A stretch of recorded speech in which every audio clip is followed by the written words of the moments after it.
So since the name of the Shabbat is Hazon, vision, what is it? What's in it for us?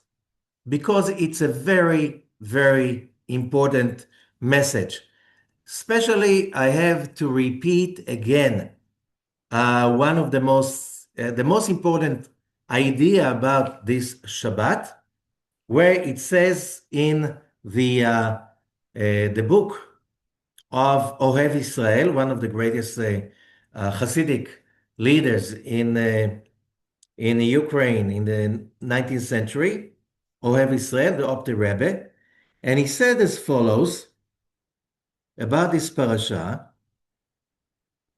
that why this parasha, this Shabbat, has the power that is so strong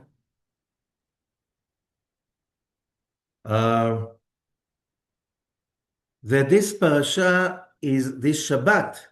We can receive more power than any Shabbat along the year, than any holiday along the year.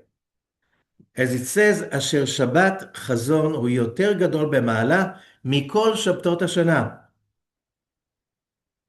הדרך שנשאלתי פעם אחת, as the rabbi is saying, is it says also in the Shulchan Aruch, the Book of Laws of Rabbi Yosef Karo, verse 559d, and it says over there that the day of the destruction of the temple is the greatest holiday of the whole year. And the greatest, and why? And this is a wonder, he says, והוא פלא.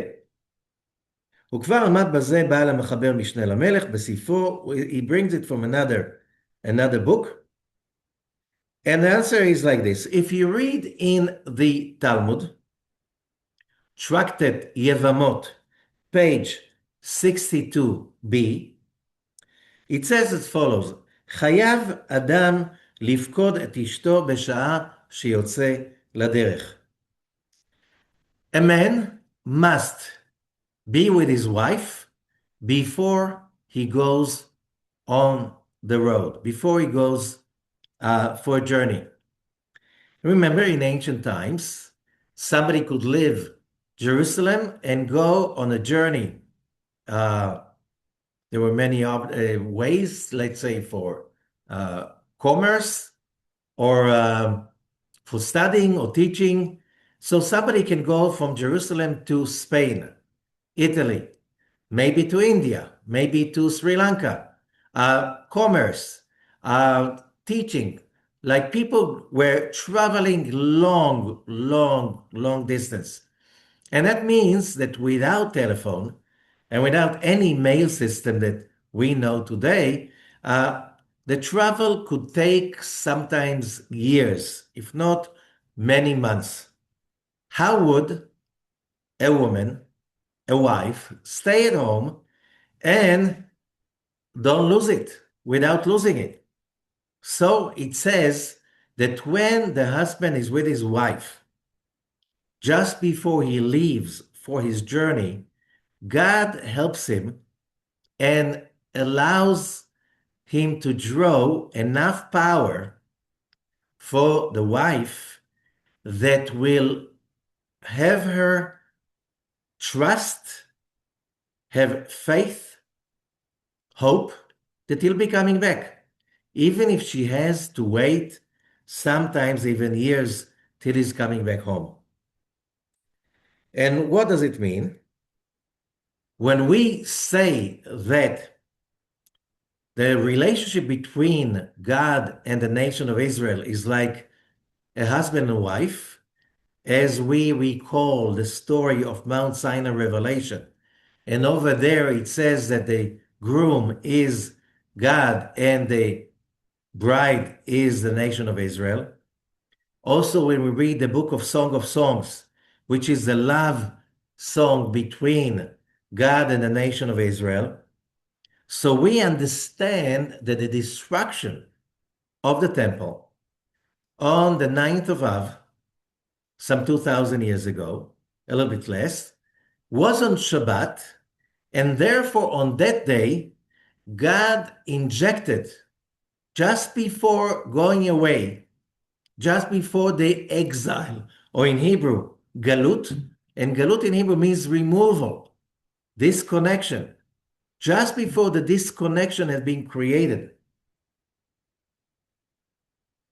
which means Kabbalistically, the fact that the nation of Israel is not there, present in Jerusalem, and not there ruling his own country, this is removal. This is a cosmic state of disconnection between the heaven and the earth, the husband and wife, the groom and the bride.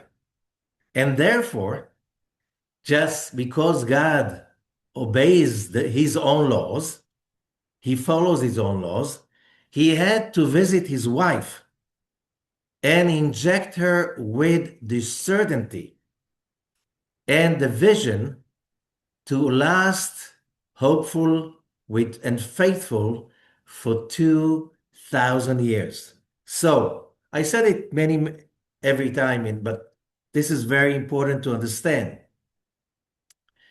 On Rosh Hashanah and the holidays till Simchat Torah, we pray for a better, sweet year.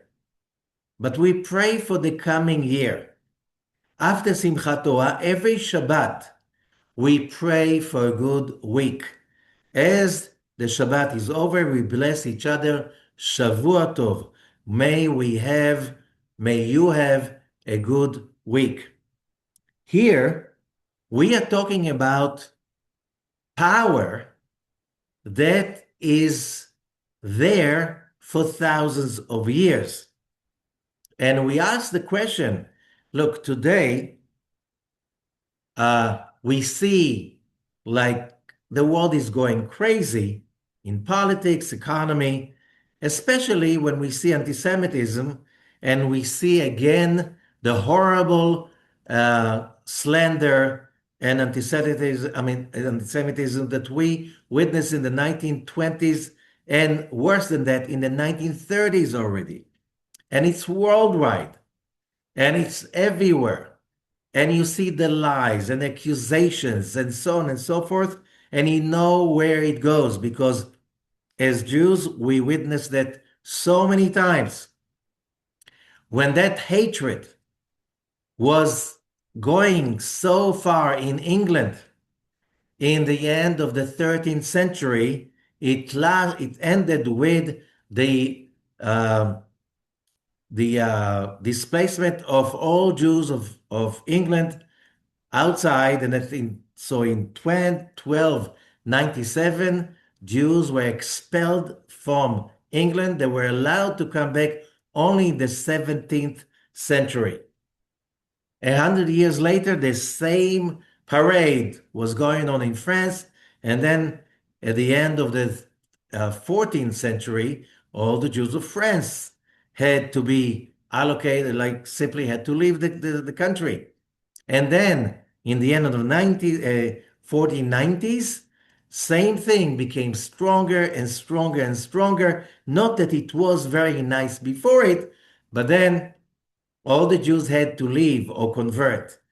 Spain in 1492, and in 1497, all the Jews of Portugal were forced to convert to Christianity. And we see that story, and this is just a very small thing. Could see it in pogroms in Russia, in the Russian Empire, and of course, in the 1930s in Germany, Europe, the rest of the world, and we know how did that end. Today, people can say, yeah, but today you have Israel. And, before that, we didn't have Israel. So how did people had the hope? How did they have the resistance, the ability to survive, the ability to be resilient? And here it says, on that Shabbat of the 9th of Av, some almost 2,000 years ago, the year 70 CE, God gave us the power to last, to be resilient for 2,000 years. So every year on Shabbat Hazon, we have the ability to connect to a power strong enough of vision to be able to have us stay connected to hope, resilience, which are basically the precursors for anything that is called success.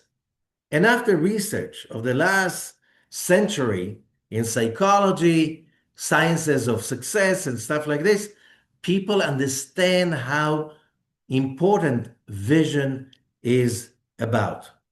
So let us see. When we are talking about the birth of that vision, the birth of that vision is with Abraham. Abraham was the first human being that really was pure enough, wise enough,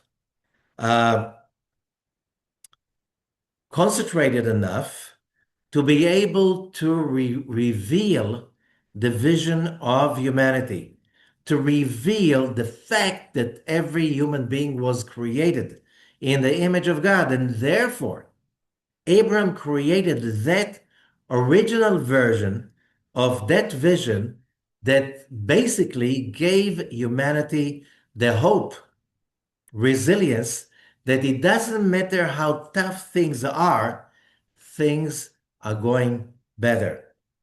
Which means, in order for a person to be able to succeed in life, you need to have a vision. But what does it mean, a vision? So here we see the Book of Devarim, the Book of Deuteronomy, is the book that Moses is basically re-enhancing the vision of Abraham, Isaac, and Jacob. The vision that was re-enhanced on Mount Sinai.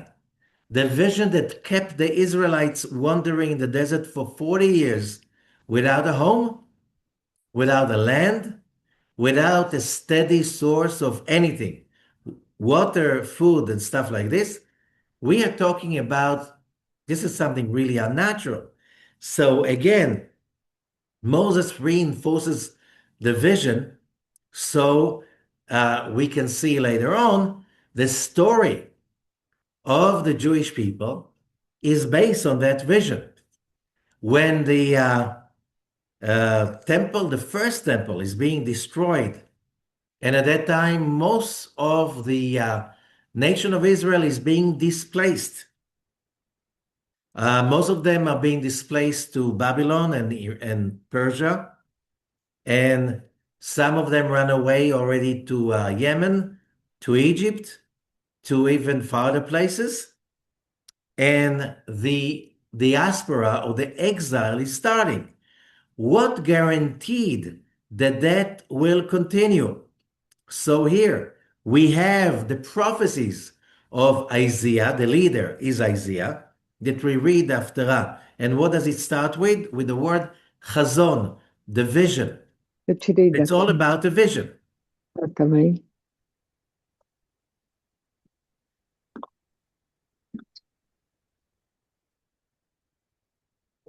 It's all about, we are talking it's all about a vision. And it's so important because the prophecies of first with Isaiah, then Jeremiah, and then we have Ezekiel. Yes, they prophesize about the destruction, but they prophesize also about the redemption. So when you have those Jewish communities established in the exile, they already have a vision. That vision enabled them. Remember, during that time of the Assyrian and then the Babylonian empires, nations have been exiled. What happened to those exiled nations? All of them disappeared. This exists, except for one, the nation of Israel. Okay? Why? They had a vision. That vision was instilled and installed in them already before the exile. When you have a vision and then you can survive, you can flourish, you can succeed, and you can win. That vision was expanded in the exile, and then when the Jews come back and rebuild the temple 70 years later, that is thanks to that vision. But what is the vision? So we said the vision is starting with Abraham. So any vision, we're talking about you and me. Life is not easy. Life is like a merry-go-round. It's like worse than that. It's like more um, like a ride, a very difficult ride in the amusement park. You're going slowly up, and then you fall almost free fall down. And after a few times, you might as well let go. You need to have a story, a vision to be able to survive all those moments of pain and darkness. You need to have a vision in order to be able to push, to have, to be in labor, to put the effort, even when you cannot see the results, because any success, it's, a- there's no overnight success. A real success is after many, many, many days, months, and years of hard work. What will give me the incentive to keep going, working so hard, and to stay excited about it? Because that is really the prerequisite for success in anything. Building a family, building a city, building a nation, building a company, building a product, building anything, especially developing the most important product in your life, which is you. How do you do that? You need a vision. And every good vision starts with a story. And the most powerful stories, these are the stories that win.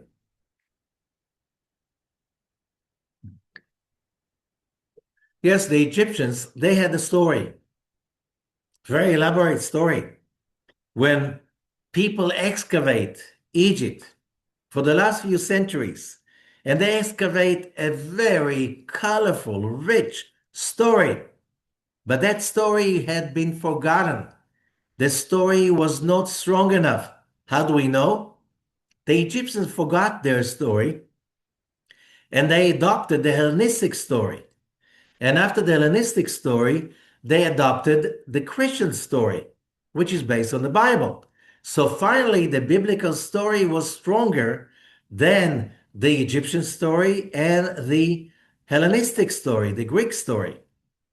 And later on came the Islamic story, and it overwhelmed the Christian story. So the question is, whose story is stronger? Because the stronger the story is, the longer it lasts, and the winner is the last one staying on the arena, standing on the arena.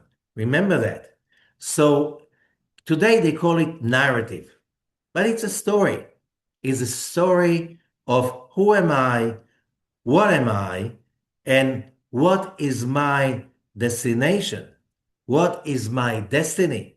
What is my real story? Because Abraham was the first one that came with a story that means anything. I spoke about it many times, but let's just repeat in a few points. When we talk about the ancient idol worshiping world, the pantheistic world, what was the story? The story was, we still have the stories of it's very famous to have the stories of the ancient uh, pantheistic religions, like the Egyptians or the Babylonians, especially the Greek and the Romans. and the Nordic and other stories, there was one thing in common among all of these stories. Because these stories are basically dead. Nobody really see these stories as their life stories. Because the stories were about creatures, gods, high above all of humans, mortals. The gods were immortal. They were entitled to infinite access to resources of everything, whatever is good. They had the most amazing lives. The common people were mortals, which means they had no right for anything, no right to hold on to their freedom, no right to hold on to their whatever they owned. And therefore, they were basically something like property of the nobilties, of the nobles. And the nobles were almost gods, and sometimes gods, because, the king of Egypt, he was a god. Uh, some of the Roman emperors declared themselves as gods. Power corrupts, and absolute power corrupts absolutely. But what does it mean? It means that we are talking about societies that were based on slave labor and exploitation. It was imperialistic because it was all about exploiting whoever you can, because who is going to tell you no? And here comes Abraham against all of humanity, against all the cultures, civilizations on the earth at that time of Abraham the patriarch. And he says, no, no, no, no, no. Every human being was created as by God, in the image of God, and therefore every human being is entitled to his own happiness.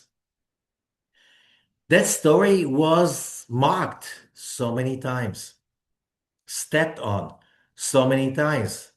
Today, the story that Abram started, the journey that Abram started, is so strong, it is the base, the foundation of almost every constitution of any society over this planet. I won't say everybody applies it, but at least they say it. And if you repeat the truth enough times, finally people will start to believe in it. And if we look about human history, we're getting closer and closer and closer. Don't get disoriented by the media.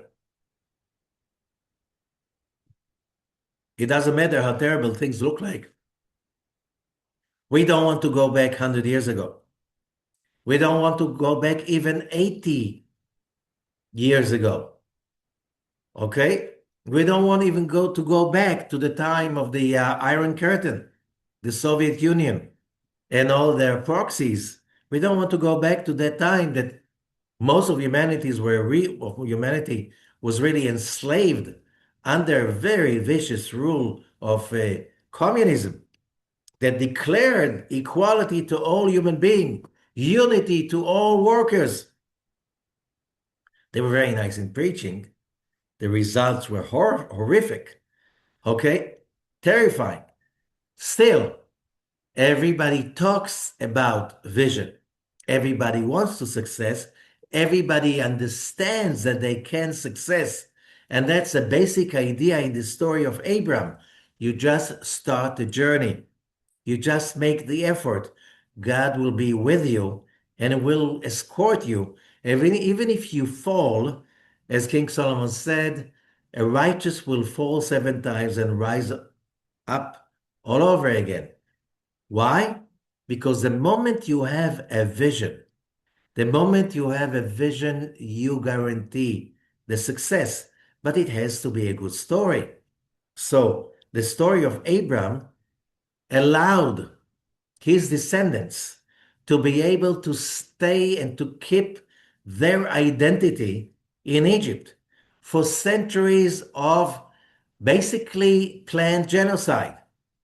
And the genocide did not succeed. On the contrary, they got multiplied and multiplied and multiplied. And finally, Their story was stronger than the story of the Egyptians, strong enough that they broke through, left into freedom, and received the whole story of Mount Sinai.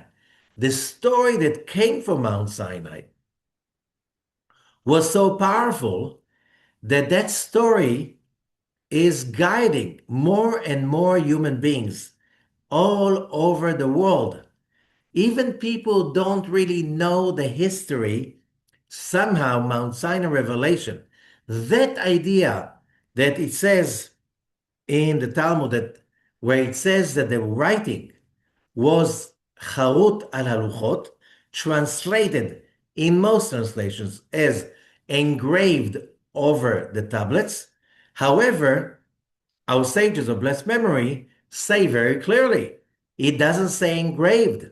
It says it's a kind of a little mistake that your brain expects something, so it sees what the expectations are. It says charut al haluchot. It sounds like engraved over the tablets, but it doesn't say so. The writing is Chet, Resh, Vav, Tav. These are the letters. If it was engraved, it will be Chet, Resh, Vav, Tet. But it doesn't say the letter Tet in the end, but the letter Tav. The letter Tav, it's another word. It is, the sages say, Cherut al haluchot, freedom over the tablets. It doesn't say engraved on the tablets. So most translations, check your own English Bible, most of the translation will say engraved on the tablets, but that's not what it says in Hebrew. It says freedom on the tablets. Freedom from what? And the sages say freedom from the angel of death, which means when every human being has that vision, that story, that the world was created by God, but he was created for each one of us. And that means a lot. Why is it that all the stories of Egypt, Hellenism, and later on others are not that strong of the original story of Abram and Mount Sinai? Because the story is more powerful, and I'll explain it. Because a lot of people are corrupting the story.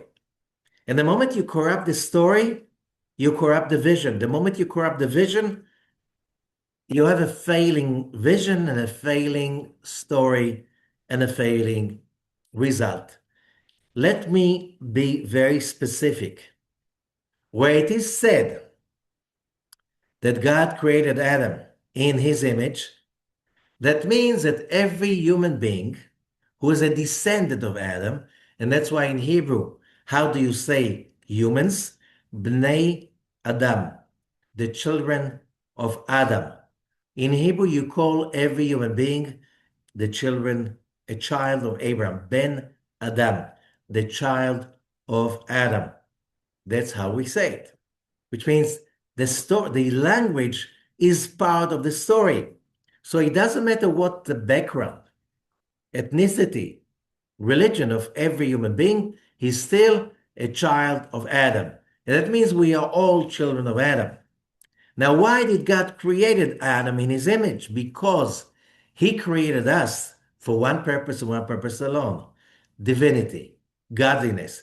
He created us to receive the infinite pleasure and light that he wanted to reveal. And therefore, in Judaism, every human being was created to succeed. Why? Remember what I'm saying?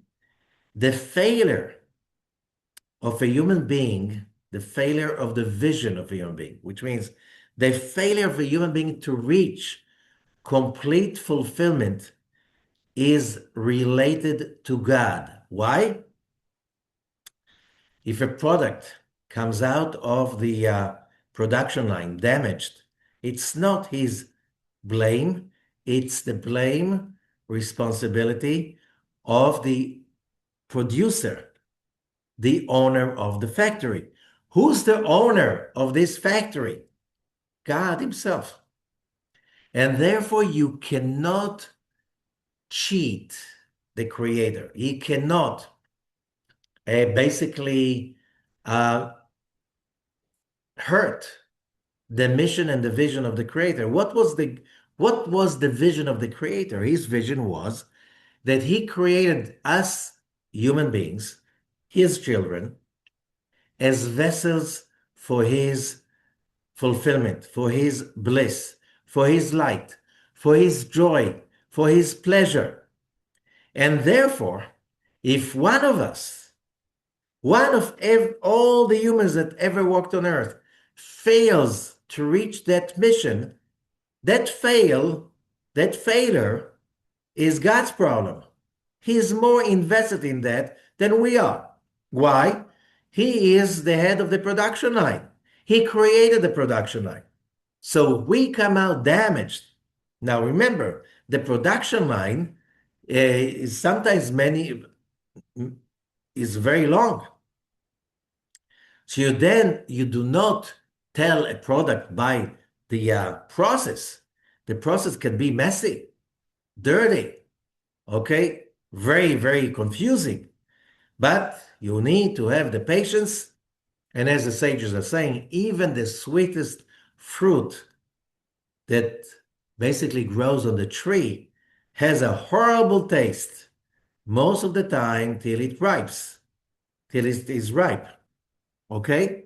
Every human being is like that fruit. So you never, who do you show half job? You don't show it to fools because they can be upset. That's why you don't bring to the kitchen people can't stand the heat. So we are now in the production line. And in on the production line, you see a lot of people in the making, which means every person that passes by in front of you on the street, he is a product in the making, according to the story of Abraham, Isaac, and Jacob, according to the story of Mount Sinai Revelation, according to the story Jewish people carried for millennia. And that story said very clearly, everybody was created in the image of God, and therefore everybody must be treated as God's creatures. Doesn't matter what's the background. It doesn't matter if they're right or wrong. If they're wise or foolish. Doesn't matter. Everybody was created for the same purpose. And therefore, the moment you start talking about that idea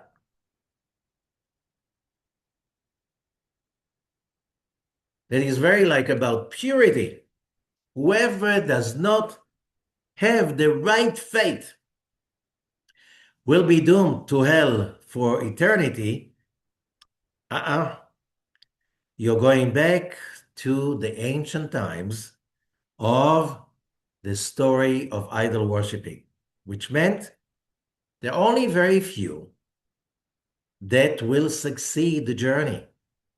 Very few. Only very few are entitled to immortality, pleasure, bliss, and so on. So what's the difference? It's still idol worshiping. But if you believe in an infinite God with infinite power that is greater than time and space, that means that every human being is an immortal in the making, is a success story in the making. They will fall, they will rise. Every fall is part of the production line, because every fall is part of the creativity that you are doing. Because what is a successful human being is somebody that fell, kept to his vision, rose up again against all the odds, and made it happen. By this, he joined God's production line of creators. As long as you refuse to be responsible for creating your own beautiful life. So now you're doomed. You're doomed to suffer again and again and again, and the end, all is well when the end is well. However, if it's not well, it cannot be the end because again, it's a production line. And if you look in the production line, it looks pretty messy. It doesn't look like the way it looks like when it's ready for shipment. And sometimes even when it's ready for shipment, you come to the customer and the customer has to put it together till it looks like it was in the mind of the original creator. So we have to remember that having that kind of a story gives huge power. The power to look around and to say, I look at reality. There's no justice. There's no truth. There's no beauty. It's all cruel, hypocrisy, lies, and torture. Yeah, but this is part of the journey. It only serves the purpose. Hakol letova. Whatever happens, it's only serving the great good purpose. So you cannot fail eternally. You can fail like in one point in time and space, and you can fail again and again and again, but you're not allowed to let go. You're not allowed to give up. You need to have a story, a vision bigger than life. Abraham started a story, it was much bigger than his life. But that story survived for millennia. This story became part of a very big part of humanity, at least on a superficial level.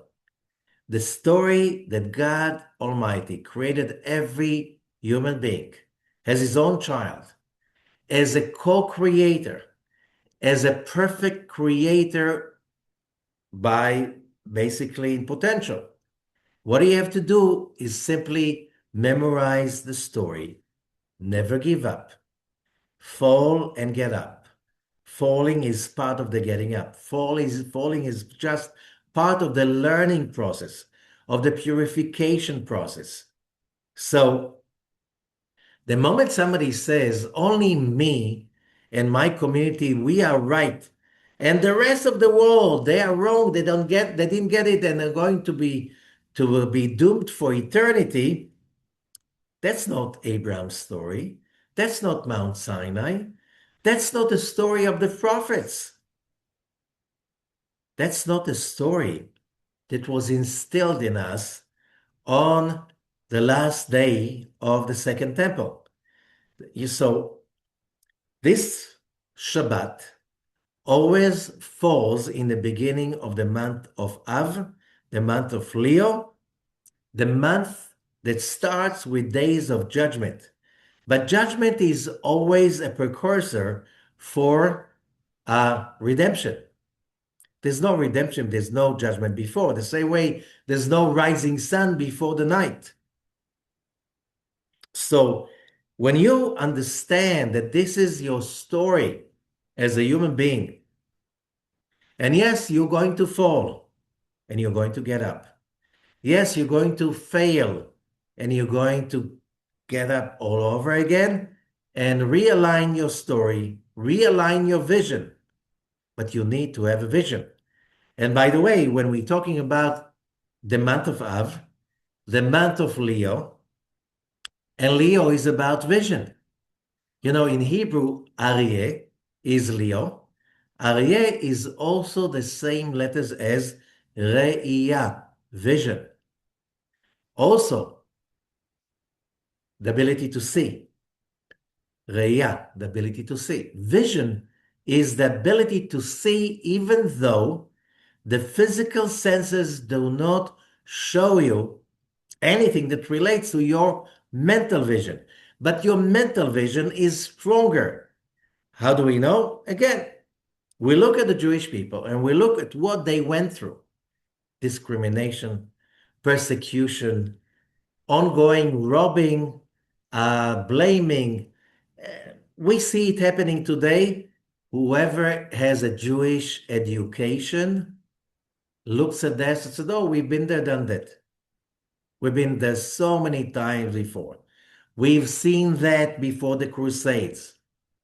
We've seen that when the time of the temples were destroyed. And by the way, the first temple was destroyed on the 9th of Av, and the second temple was destroyed on the 9th of Av. And about 65 years after the destruction of the second temple, the Bar Kokhba revolt failed on the 9th of Av. And also the expulsion of the Jews from Spain in 1492 was on July 30th, 1492, but it happened to be the 9th of Av. And one of the ministers of the Spanish government, there were a few Jewish ministers of that Spanish government, they couldn't stop the expulsion, but they said when Ferdinand and Isabella decided about the expulsion and they published the date in May 1492, they didn't know that was the 9th of Av, the date they set as the last day of Jewish presence in Spain. How did Jews go through all of that trouble and didn't not just they just, let's say, survived, they even many times thrived. We just speak about the Jewish community in Babylon. For centuries, it had an autonomy, it had a king-like leader who was a descendant of the kings of the David dynasty till, we can say, till the 9th century CE. We're talking about the glory of the Jewish community in Alexandria in the Hellenistic period. We're talking about the glory of the Jewish community in Spain till the expulsion. We're talking about the glory of Jewish communities in so many places. What about Yemen? There were a few centuries that Yemen was ruled by a Jewish kingdom. Part of Ethiopia also. And falling, surviving, rising up again, creating another golden age and another golden age, and then falling and then going to the Holocaust. And then after the Holocaust, instead of being victims after a blow so horrible, again, our vision, Od lo avda tikvatenu, the anthem of the state of Israel, our hope was not lost yet. We're still holding for that hope to be a free nation. In order to be successful, every human being, I have to understand that more than I have trust in me reaching success, which means, what is the vision? I have to reach full completion that my desires, my hidden destiny, my hidden dreams that are really encrypted in my soul will finally come to the surface, and I will be able to establish them, fulfill them, and reach that dream that basically was God's dream about me. He created me for one purpose, to achieve that fulfillment of that great dream that is full of glory, beauty, bliss, happiness, and joy and pleasure. Every one of us. You need to have a story that is strong enough to be able to survive darkness of, we're talking about darkness the Jewish people experienced along history. It's very hard to invent something like this. But when your story is stronger than anybody else's story, yes, a lot of Jews were lost. A lot of Jews simply couldn't continue. Why? They couldn't dream anymore. The pain was too strong. Or the vision was not strong enough to overcome the pain. So, what do we get in this parasha? We get during this parasha that idea that Rabbi Isaac Luria the Arizal is telling us. Why does Moses have to start talking to us about something so illogical? These are the things or the words that Moses spoke to all of Israel. What does it mean, all of Israel? We were not all of us there. Many of us don't remember being there with Moses.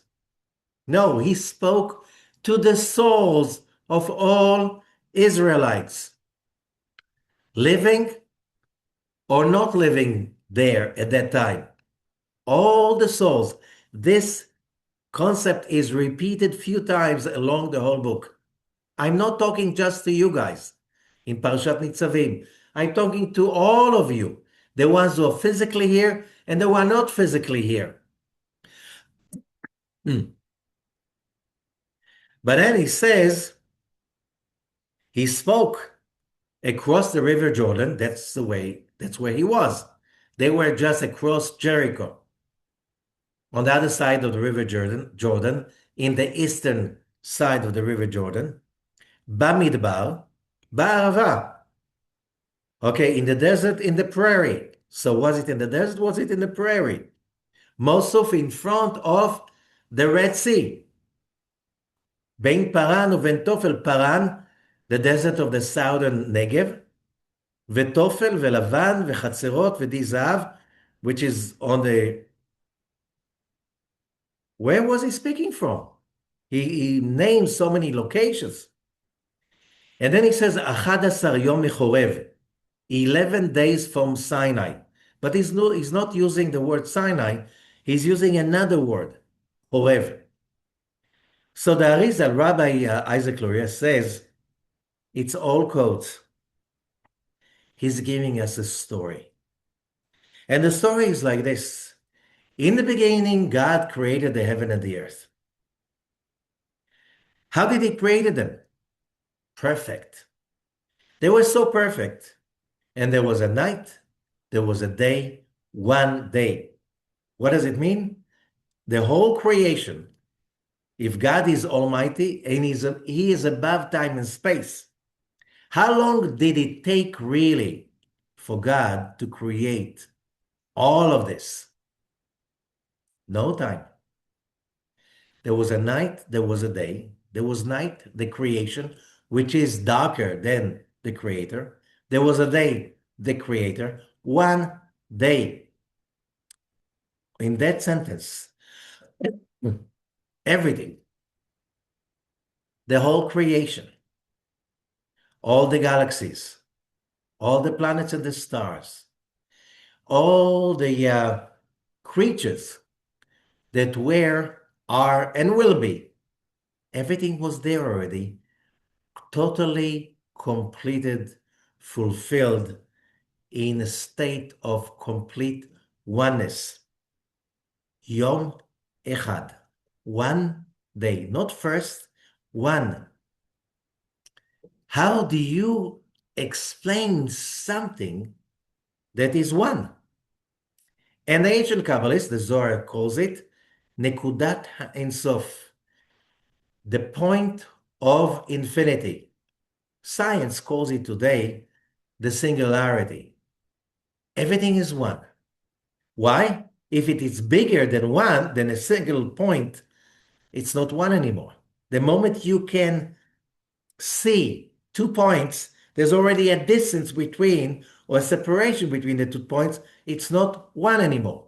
The only way that concept of the oneness of the creation is only a point.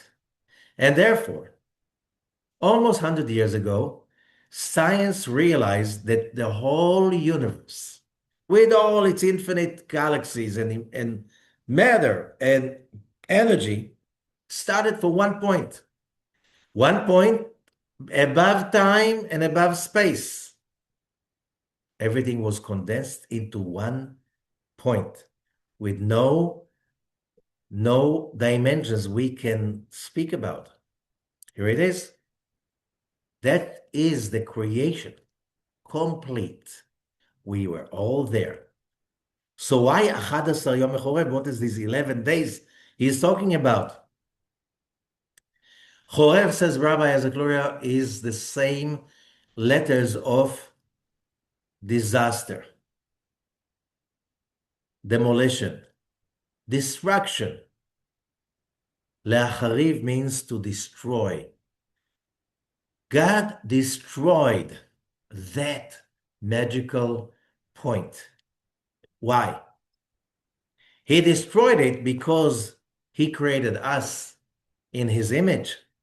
And because he created us in his image, he implanted inside each one of us that image of him. So we need to be free. We need to be independent because nobody tells him what to do. No healthy human being likes to be told what to do. We need also to be creative like him.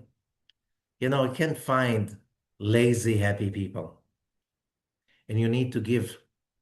And you can find happy, egotistic people. How can we create? How can we be free? So he had to destroy the perfection. And how he destroyed it. So there's a story encoded in Parashat Vayishlach about, it says there was the end of Parashat Vayishlach in Genesis, speaks about there were kings in Edom before there was a king in Israel. And he speaks about every king, Vayimloch, Vayamot. He reigned, came to power, and he died. Of course, we know he died. You don't have to say that. We know. No. We are talking about 7 vessels of the creation that along the process of evolution, still in the metaphysical dimension, when those vessels were created, they were not strong enough to hold to the infinite light. Each one of them reigned, built up, fulfilled, and crushed, died. 7 of them. 7 kings of Edom, they died. It's not about history. It's about evolution. And also there were 4 other forces that were destroyed, that it's too complicated to explain right now. Altogether, 11 days from Horeb, from destruction, which means Moses is telling the Israelite nation, I have to tell you the story from the beginning. In the beginning, the universe was one. We were all one, all of us, the whole creation, with God. We were one. He destroyed it. You read Genesis. What happened on the second day? It's not one anymore. And God separated. That's why he didn't say it was good on the second day. Separated, the destruction started, so we can, that is called the broken vessels. So what we humans do, we fix things. We put things together. We perfect things. We fix hearts when we give them love. We fix all kinds of materials to build housing. We fix dinners. So we can take the raw materials of the universe, elevate them, perfect them, and experience the fulfillment on our own. We take broken stuff and we put it together. We take broken lives and we put it together. So if your life is broken, it's not because you're doomed. It's because you're part of the process. but you have to connect to the eternal story of humanity, the strongest stories of them all. That story will last the longer because it's the greatest story of them all. It's a story that every human being has a place in that story. It's a story of eternal greatness of the Creator. And because we are all part of the Creator, that eternal greatness washes on each one of us. So if you look at a human being and he looks like a disaster, it's just a story in the making. How do you basically uh, enhance the story? How do you enhance the process? How do you enhance the evolutionary process? Because the word evolution is there in all Kabbalistic writings. Hishtalshelut. Every stage will give birth to a better stage, that will give birth to a better stage, because we're all in the story of purification of the broken vessels that fell to this physical world. We are part of these broken vessels. So when you feel that that story guarantees your success, why? Because you cannot fool God. And you cannot, you cannot tell a story stronger than his story. And that's why it's the greatest story. And that's why that story survives. And the people who carry the story will have the ability not just to survive, but also to win and to thrive. Join the story because you have part in that story. Tell other people this story because the moment you get them to be part of that story, you give them the strength. I repeat many times about that idea of what is called, what is the secret of human success? And it's called, they call it in the modern psychology, positive psychological capital. And what does it made of? A vision, resilience, hopefulness, knowing that things are all for the good. This is the story of Abraham, Isaac, and Jacob. That was a story that held their descendants in Egypt for centuries. That's a story that finally, when it reached a critical mass, exploded, got them out of Egypt, one of the strongest civilizations ever, and brought them to Mount Sinai. Over there, it became everybody's story. Everybody saw it on Mount Sinai. People trying to sell you a story. Somebody had a dream. Somebody saw God. Somebody saw an angel. And they came to everybody. I have a new story to tell you. Oh, no. Everybody were there. Everybody experienced godliness on Mount Sinai. As the Zohar says in Parashat Yitro, when God opened his mouth, basically, when God started to talk, all the souls of Israel left their bodies. Who was there? Even the ones who are not in a body yet. Everybody saw it. They saw the voices. Can you have a better story making like this? That story kept them going. 40 years in the desert, entering the promised land, fighting all the enemies over there, and one another one and after another one, and then overcoming one exile after another. And that was the end? No. The ones who were exiled to Babylonia and then to Persia and then farther away and then to Spain and then to Eastern Europe and then to Asia, Central Asia. There were Jewish communities everywhere. What happened?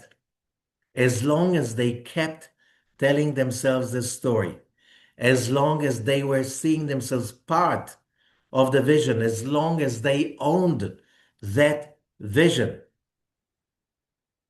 as their own vision, that was strong enough that even after Auschwitz and the horrible stories of all the other death camps. When people came out of these camps and they could go to America, a lot of them went to America, to Australia, to other places that opened the gates finally. But big part of them went to Israel because they said, now it's time for our own story. We didn't suffer all of that, and we're going to replace it for another exile. So we want to go home. How come? Poland was never home. Egypt was never home. Iraq was never home. Nothing felt home. Everybody said daily, let us go back home.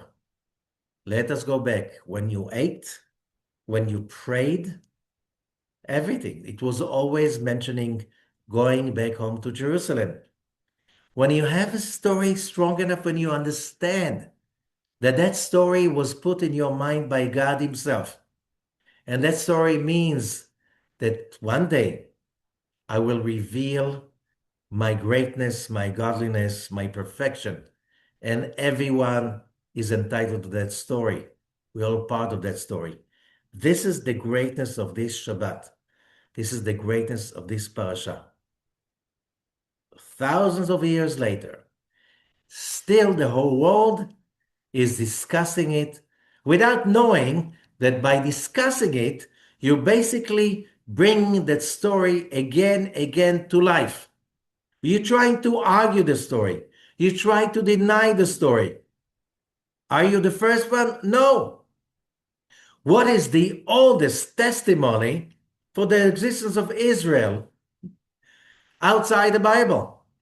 You heard about Pharaoh. There was Pharaoh Merneftach in they archaeologists are saying like 13th century BCE, and he made the whole record of his traveling and victories. He fought the one against the Philistines and against the Canaanites, and he destroyed and erased Israel. There's no Israel anymore. Yeah? Where is Pharaoh now? Where is Egypt of that Pharaoh? Gone, almost forgotten. Who knows how to speak Egyptian? Who knows how to read the hieroglyphs? Very few people. Okay? But where is Israel? People are still trying to do what he did. No, Israel doesn't exist, has no right to exist. We destroyed it or we will destroy it. It's all a fake. I'm real. They're fake. The fact that you're trying to deny that eternal story gives life to that story again. So God bless you. Remember, your story is bigger. You have to connect to that story because that's God's story. And He put that story in you. So if you want to know what is the war about, all the prophets, all what the Zohar is saying, all the Kabbalists, we are right now facing the war, the greatest war of them all. That war that is about the story that each one of us is part of that great story, that great journey of broken vessels that slowly repair themselves and get back to themselves, find their own selves. And when you find it is when you realize that you were created only to be the vessel of God's pleasure, beauty, bliss, and all that is good. And if you go against that, you're going against that story. Whoever tried to go against that story, they failed. Why? Because the greater the story, the more powerful the success is. Thank you and good luck in the journey.